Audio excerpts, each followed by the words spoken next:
महाराष्ट्राच्या कृषी खात्यात उपसचिव म्हणून काम करणाऱ्या राजेंद्र घाटगेंना सकाळी मुलाचा मेसेज आला, ज्यात त्यानं आपण नैराश्यातून आत्महत्या करण्याच्या विचारात असल्याचं म्हटलं होतं।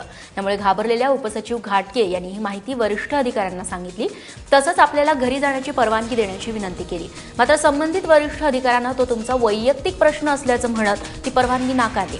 परिणामी कार्यालयात थांबण्याची सक्ती झालेल्या घाटगे यांच्या मुलानं दुपारी रेल्वेखाली उडी मारून आत्महत्या केली। या घटनेमुळे कृषी खात्यातील सर्व उपसचिव आपल्या बदलीची मागणी करणार आहेत।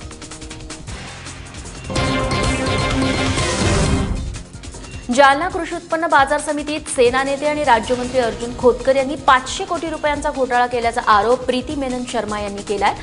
जालना बाजार समितीत 250 गाळे आहेत, त्यातले बहुतेक गाळे खोतकरांनी त्यांच्या 40 निकटवर्तीयांना वाटून टाकल्याचं आम आदमी पक्षानं म्हटलंय। इतकंच नाही तर खोतकरांनी नाथानी आणि बजाज कुटुंबाला वैयक्तिक फायदा मिळवून दिल्याचा दावा देखील प्रीती मेनन शर्मा यांनी केलाय। विशेष म्हणजे जालन्यात जो कुणी खोतकर यांच्या विरोधात आवाज उठवतो त्याचे मुडदे पाडले जातात। खोतकर यांनी तिथं दहशत माजवली आहे असंही प्रीती मेनन शर्मा यांचं म्हणणं आहे। चाहे वो शुगर मिल हो या जिनिंग मिल हो, वहाँ पे जो भी कोऑपरेटिव काम हुआ है उसकी जमीन चोरी कर ली गई है, उसमें कोई ना कोई स्कैम हुआ है और सारे स्कैम का एंड में एक ही नाम आता है end of the day, Arjun Khotkar, जो पहले शिवसेना के वहाँ से काफी समय से आमदार रह चुके हैं, अभी हमारे मंत्री हैं।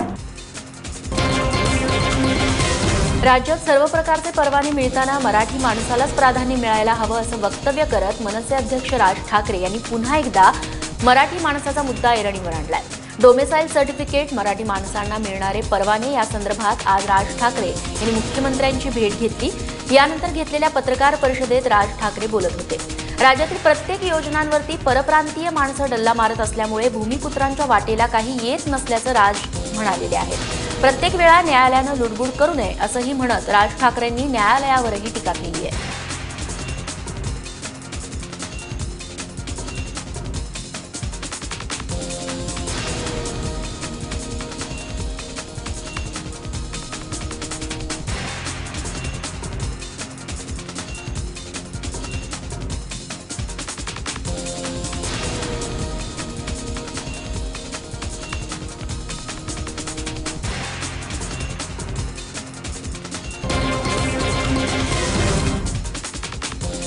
नागपुरात 40 वर्षीय महिलेचं अपहरण करून सामूहिक बलात्कार केल्याची घटना घडलेली आहे। धक्कादायक बाब म्हणजे नागपूरच्या अत्यंत गजबजलेल्या गोकुळपेठ भागामध्ये ही घटना घडली आहे। त्यामुळे परिसरात एकच खळबळ उडाली आहे। या प्रकरणी पोलिसांनी 7 आरोपींपैकी 6 जणांना अटक केली आहे। पीडित महिला गोकुळपेठ भागामध्ये स्वयंरोजगार करते।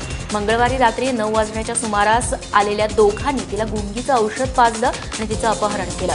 त्यानंतर रामनगर भागातील एका बंद खोलीत 7 नराधमांनी तिच्यावर अत्याचार केले।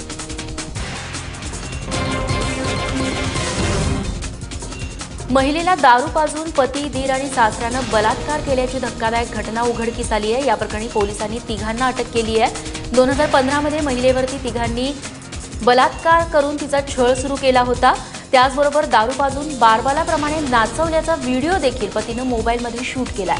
पतीचा आणि सासरच्या जाचाला कंटाळून पीडित महिला माहेरी निघून गेली, पण पतीनं व्हिडिओ व्हायरल करण्याची धमकी दिली। त्यामुळे पीडित महिलेनं पोलीस स्टेशन गाठलं आणि पती, दीर आणि सासऱ्याविरोधात तक्रार दिली। या तिघांनाही कोर्टानं 20 ऑगस्टपर्यंत पोलीस कोठडी सुनावली आहे।